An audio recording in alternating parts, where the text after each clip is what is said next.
ଶୋଇବି ଉଠିବିନି ଆଉ କିଛି କରିବିନି ବେକାରିଆ ଲୋକ ଗୁଡା। ଏପଟେ କହୁଛନ୍ତି ଝିଅ ପିଲା ଲମ୍ବା ଚୁଟି ରଖିଲେ ସୁନ୍ଦର ଦିଶିବ।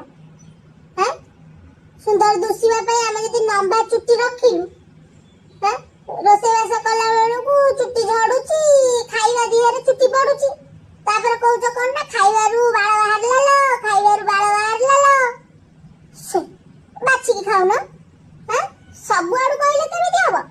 ଏପଟୁ ସୁନ୍ଦର ଦିଶିବା ଦରକାର, ଚୁଟି ରଖିବା ଦରକାର, ସେପଟେ ଖାଇବାରୁ ଚୁଟି ବାହାରିଲେ କହିବ। ମାଛରୁ କଣ୍ଟା ବାଛିକି ଖାଇ ଯାଉଛ, ଖାଇବାରେ ଯଦି ଦିନ ଅଧେ ଚୁଟି ବାହାରିଲା ତାକୁ ବାଛିକି ଖାଇ ପାରୁନ?